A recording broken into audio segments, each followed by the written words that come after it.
started at Bryant Park at 12 noon, and we had this Skillshare lessons between each other and jam sessions, and then we marched down Fifth Avenue, and now we're here at Union Square to play with Tom Morello and with everyone, and then we're going to march down to Zuccotti after that.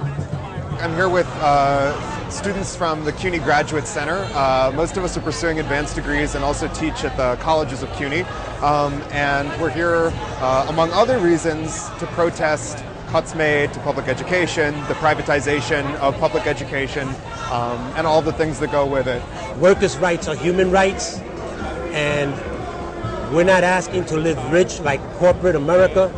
We're just asking to live decent lives and be able to pay the rent and actually pay our bills. And that's why we're here today. From the 18th century to the 19th century, the ground that some of the ground that we cover, in these times now, we're actually going back to make ends meet.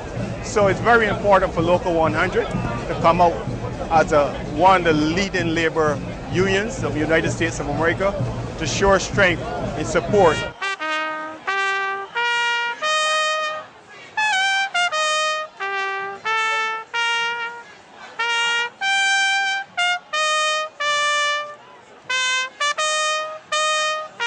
One of the things that we need to get back to is the people of the United States and make it so great and bring our attentions back to employing them and having unions for them and having opportunities for them in this country. And that's how we're going to get, innovative again, and that's how we're going to find our way, and that's what's going to put us actually back on the map worldwide, is that there's going to be integrity behind the United States opposed to everybody looking at us as a corporate nation. It's not about big corporations or big government. That's just a bunch of ideological stuff that keeps us divided. Actually, big corporations and big government are pretty much the same thing right now, and that's the real problem, is a revolving door.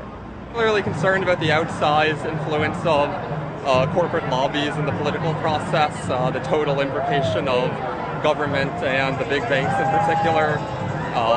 So I think that campaign finance reform definitely is needed, and a political culture that's not dominated by Wall Street.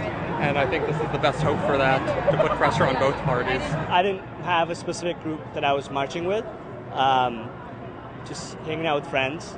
Some are undocumented, some are documented, and marching for their rights. I think also, just to keep the tradition of May Day alive is important.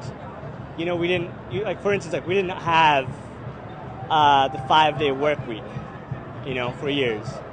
And it was through mass marches of movements and protests like May Day that we got that. So just to kind of keep those things alive. And then generally it was fun. It's a nice break from sitting in an office.